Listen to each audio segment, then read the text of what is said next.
Hello everybody, welcome back to my channel. It's Sunfire Fire here. So, as you may know, if you saw my last video, I was in Tokyo. But I only stayed in Tokyo for a day. Well, technically, I guess one night. 2 days and one night. So, basically, I went to Akita Prefecture and I stayed in Kosaka, which is a very, very small town in the north.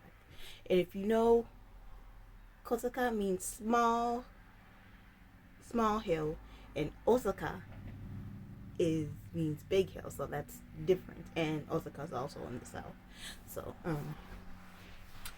so, um, basic. So I, I, um, I stayed there for 3 weeks. It was pretty awesome. So basically, I booked a flight to Odate no Shiro Airport. So I got a flight that took me to Montreal, and then I went to Tokyo, and then I went to Odate. So, you know what? There's a story with me going to, and coming back, but I will save that for a next video. Um, so I stayed there for 3 weeks in Kosaka. The reason why I went to Japan and stayed there for 3 weeks is because I, as you know, I love learning languages. I like learning languages all the time. I a few years ago, around the time I went to Austria, I was trying to self-study Japanese, but it was always just really hard. I didn't really understand the particles. I would ask online to see if anyone could help me understand something, and I always get different answers, and it was very not easy for me to understand. So I took some time away from learning it. Also, like with Russian, I did the same thing, and now I'm going back to learning Russian. I'm just like, oh yeah, this is making sense to me, even though it's Russian. But Russian's another story.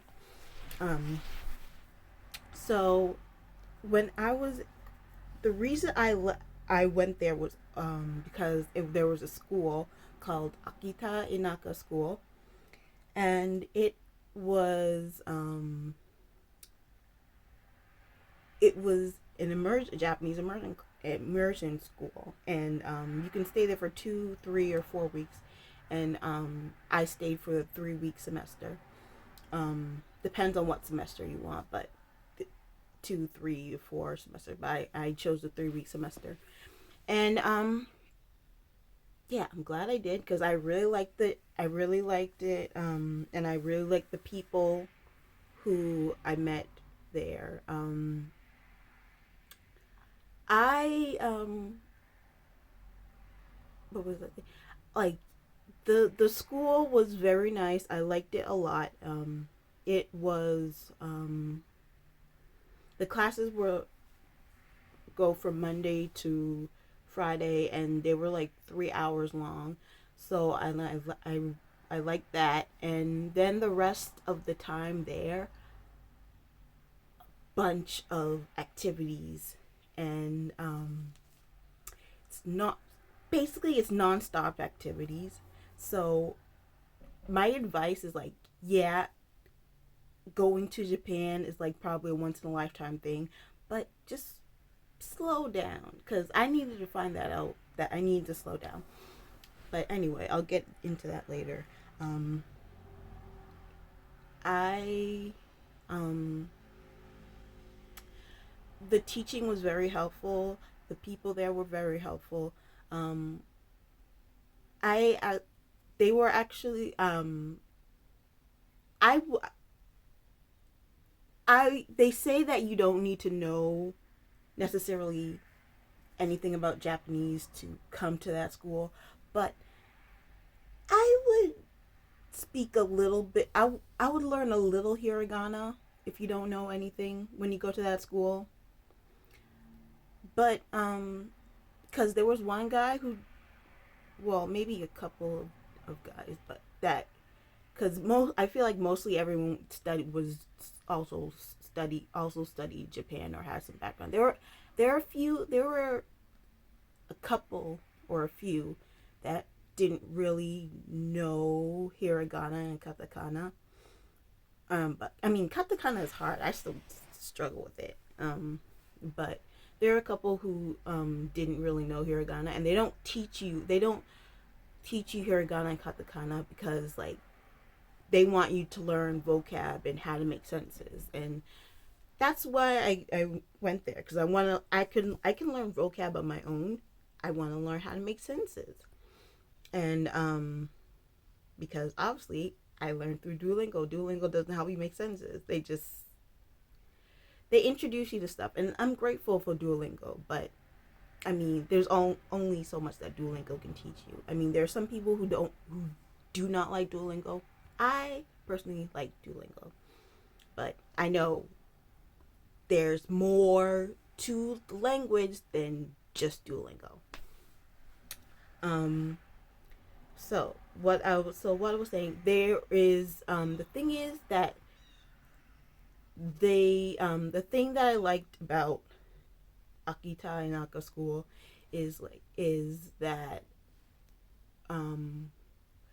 one is because it's in a very very small community, and I was always thinking like, you know what, maybe I should go to Japan and just learn maybe I could learn something, or like or I was thinking also maybe like just take a class in Boston, or but it's just like, well, I can't really use it anywhere else, and it's probably going to just be textbook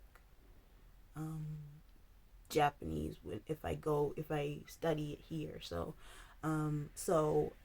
I like that it was a very small community, and I learned the culture. So I learned, like, we would talk like when I was in the intermediate class, I would we would go over the activities that we did, and we would make sentences using that. So it was nice. I like that, and I like the close knit community, and I liked Kosaka because it was there. It wasn't the hustle and bustle of Tokyo, and also it's the countryside, so more people are not going to know how to speak English. I deliberately chose being there because I didn't want people, because I know in Tokyo that's a main attraction for a lot of tourists, and in Tokyo they're gonna have an incentive to learn English because that's where all the businesses, those are where all the foreign businesses are, all the foreign workers. But in Kosaka, yes, I did see a few expats living there, but and some of them did speak English. No, they didn't speak good English. They spoke bits and pieces like I spoke Japanese. So that's one of the things I liked. One second.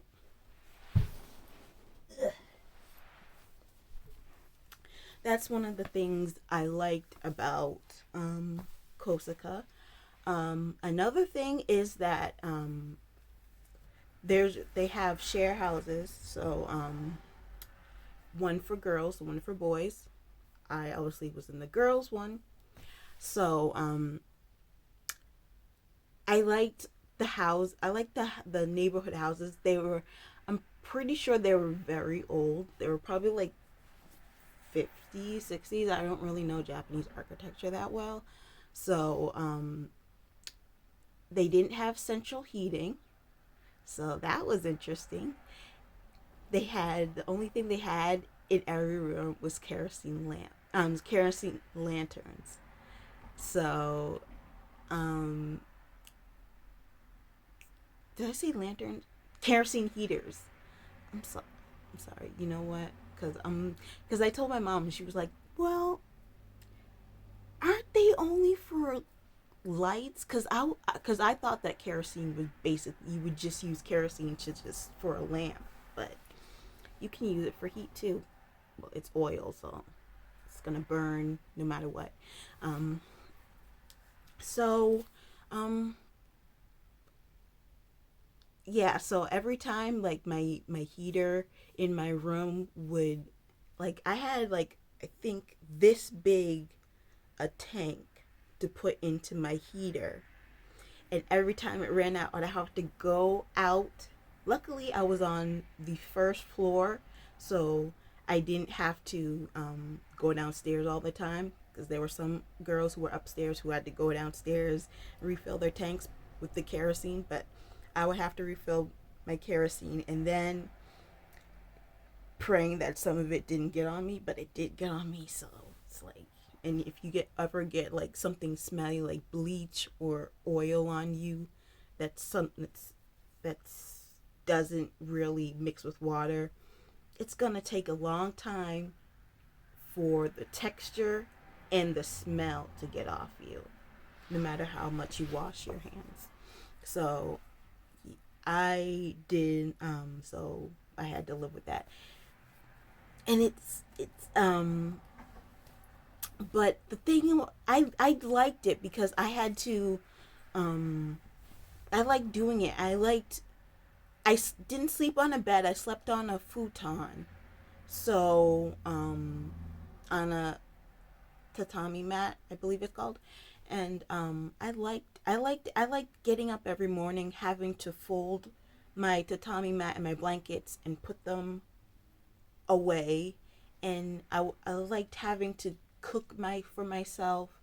I liked having to fill. I even miss filling the kerosene things, because I did it for myself. I felt accomplished every time I did these things, because I was like, do this, do this, do this, and then get ready to go to class or to go wherever I want to go. So that was nice. I think the third thing is I liked that I met the people. Um, the people were very nice. Um, they were. I mean, they're not all of them are nice, but like in every country you go to, some people are gonna have trouble with foreigners, and that's just gonna be it. I mean, one time, um, one of the girls and a guy went in a taxi, and then and after a few seconds the guy was just like, you know what, I don't want to take you guys anymore, I don't like you. And he was just on the phone, he was saying gaijin, gaijin, gaijin, which means foreigner. So gai gokujin is the full word. But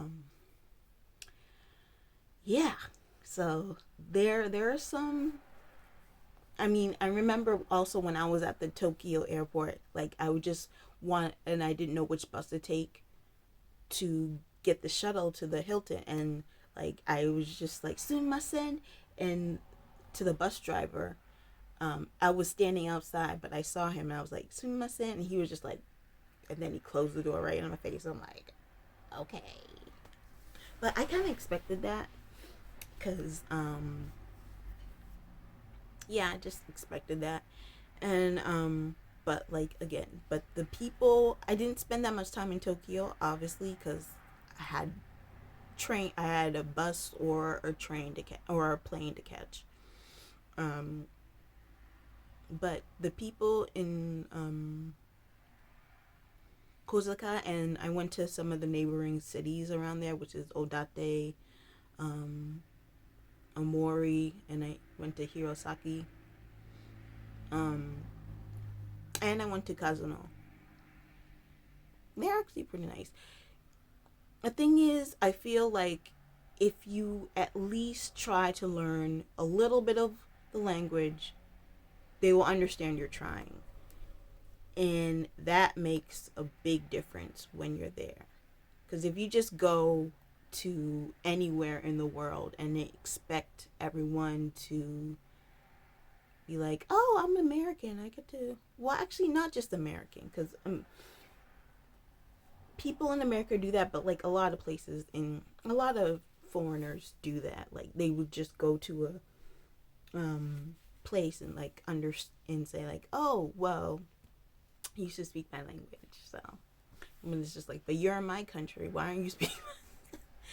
So yeah,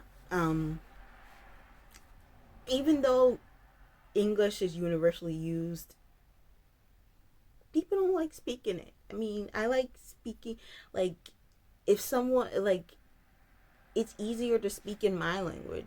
It's easier to speak English because that was my first language. I mean, like, just because I know French doesn't mean I want to speak it, because I'm going to have to translate it in my head. In English, I won't have to translate it because it'll all be translated for me. And I think we should be more aware of that. Some things that I didn't like about Akita Inaka School,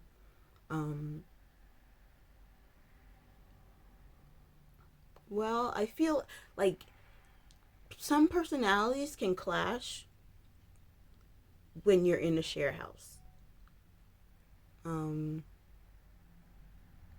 It's not it when I was in my share house, it wasn't that bad. I mean, there were some times that I asked someone to clean, and like all the time, like in the wet room where we did the showers, there were sometimes I asked people, like, because all the other girls had really long hair and they were white, and so they had long hair, so, and it would clog the drain, and I would say all the time, take clean your hair, because I know I know it's your hair. I only washed my hair 2 times when I was at that place. And I was like, I know it's you. I didn't say it to them, but like, I know they know, and I know that they know that that's their hair and not my hair. I find their hair everywhere. I can find it on my clothes. I find it in my room because I track it with my slippers. I know they know they're getting their hair everywhere, and they just don't want to clean it up. I mean, one of them did vacuum, but some of them did vacuum, but it's just like, I asked you specifically to get your hair out of the sink, out of the drain, and you didn't do that. And so I'm like, you know that's not my hair. You know what my hair looks like. That is not my hair. That's your hair. And that irked me off so much. And so, like, yeah. Just try. I mean, like, I heard from Dom. He's one of the guys who co-founded the place. He's from Poland. He said that, like, he gave us horror stories of people who were much worse, and some of them left the share houses looking terrible. So I was just like, okay, that's bad. But yeah, that's one thing. The second thing, I was debating on saying whether or not I should say this, but I'm gonna say it. There were 2 people of Japanese descent at that school so they had a background in speaking Japanese. I wouldn't say they were fluent, but they were conversational at best.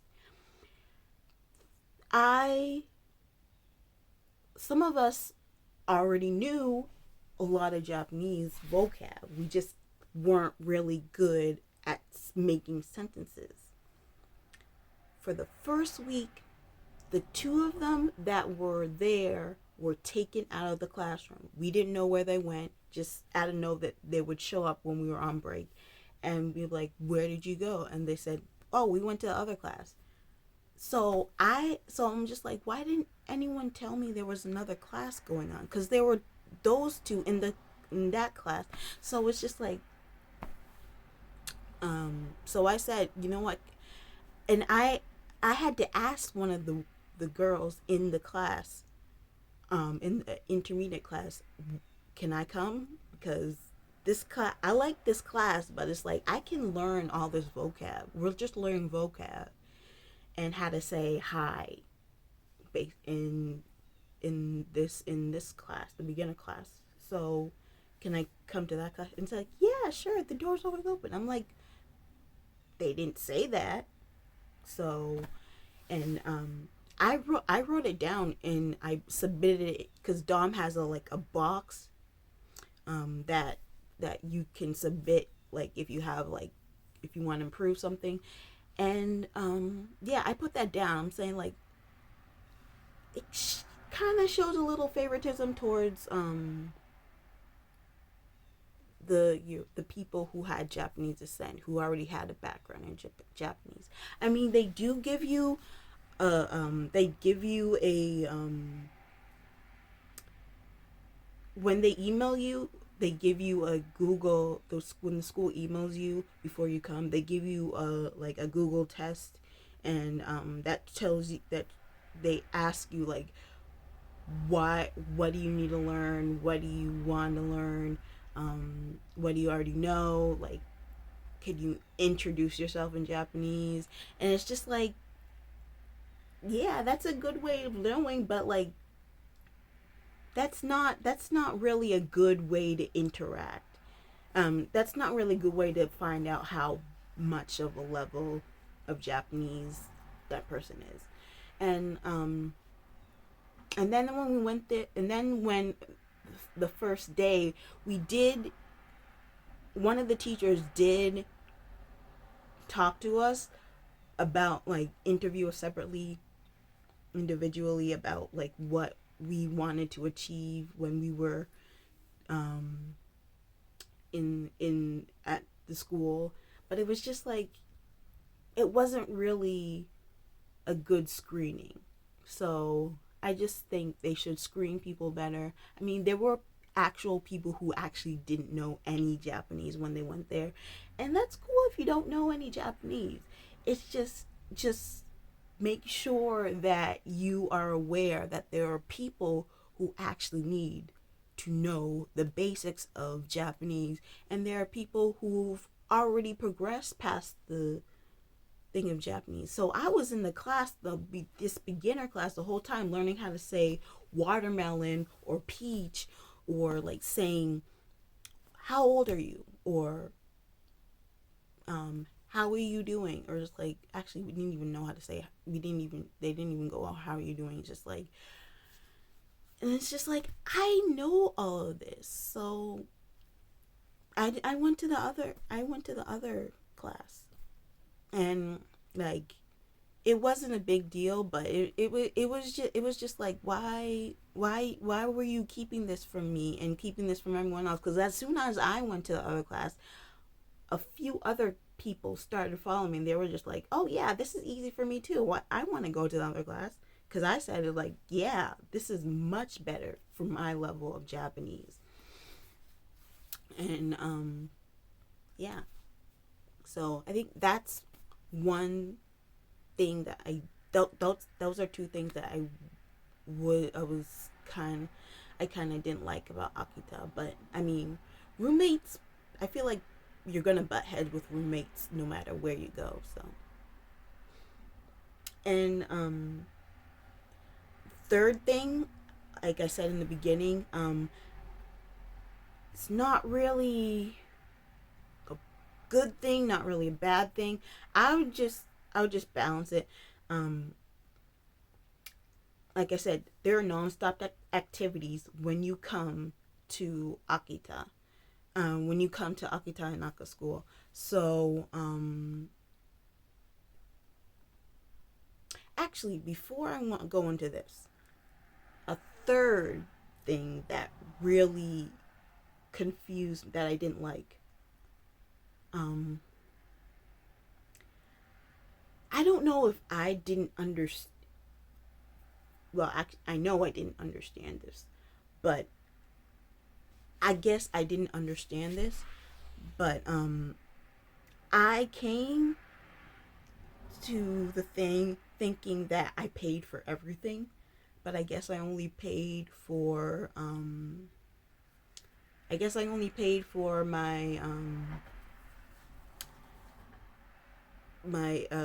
my tuition, and I paid, and I guess the housing is included. I paid for my tuition and housing are included. Um, and I guess I didn't know that I had to pay for the activities that I was doing, that I signed up for, because I thought they were included in the tuition, and I have to pay for, because you can take the bus or you can walk to school, but like when you walk, it's like an hour to walking to school. Like the bus, you never know when the bus is coming, so it's easier to just drive to school. So you have to pay like 2,000 yen a week to get to drive to school and back. Well, I think that's just for every drive they go to, not just school, just to like go to the events as well. But like I thought it was included in the tuition, but it wasn't. So when I got there, I was like, "Oh my gosh, I still have to pay." Ah. But I feel, but they did write that down on the website, but I guess I was just like, why are they saying that? Oh, I have to pay on the website when it's like I already paid and include. That's just me. I think a lot of other people understood that, but I just didn't understand that. So, um, so that was probably just a me misunderstanding. It probably wasn't a them thing, because now I'm looking back on it, they did say that on their website, but I guess I just wasn't paying attention. So it's probably a me thing. I don't know, but to save other people who are like me, yeah, that happened. But everything worked out, and they understand. Like sometimes you, I feel like a lot of people are just like, I'm probably gonna be broke after this. Yeah. Um. So going back to what I said at the beginning, this is kind of like a not bad problem, but it's like an equilibrium type thing going on, positive and negative. Of not once the thing starts, once the program starts, because I got there like a day before, so you can get there 2 days before the classroom, and you can get there 2 days before the class. You can get 2 days before the program starts, and stay in the share house free. But if you get there like a week early, you're gonna have to pay 3,000 yen for every date before the class, and also, and that's the same thing for when the class ends. You can stay there I stayed there 2 days free until my flight. So not so the thing is, it's non-stop activities, um non-stop activities that are going on. So I just want everyone to know that you can say no to some of the activities. I mean, I know it's a once in a lifetime activity, but like you can say no to the activity. I said, I remember, I think it was the second week. Um, I was just like, you know what? I'm a little tired. I'm not gonna go to class today, and I'm not gonna do the activity I wanted. I think it was katana, and yeah, I mean, I kind of wanted to do that, but it katana was something I would have liked to have done, but it wasn't the main reason. I know that wasn't the main reason I was there, and and there were so many other activities like I wanted to do, so that wasn't a big thing for me. I mean, um, it's a sword and like you cut and like I wanted to be with a sword, but it's just like it didn't work out for me. So I was fine with that.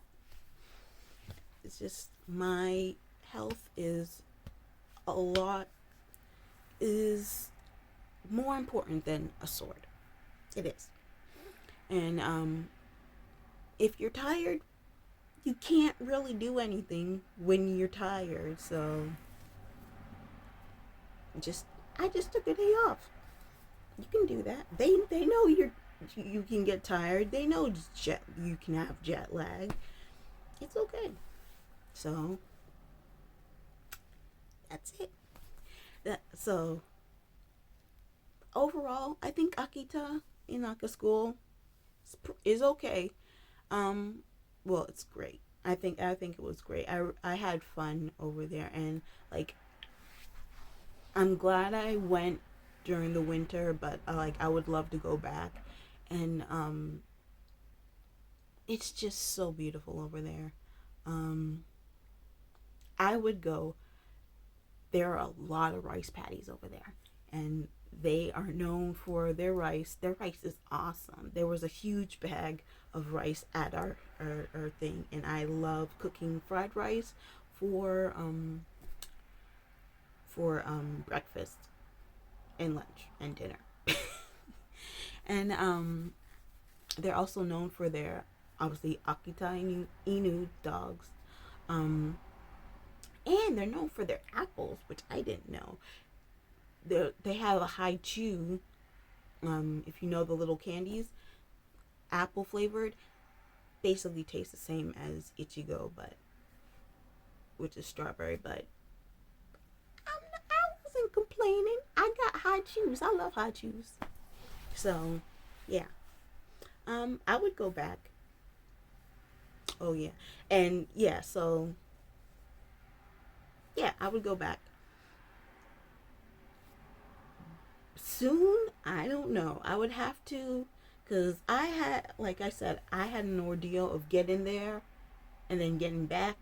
So that's probably another story for another video. But talk to you later. Bye.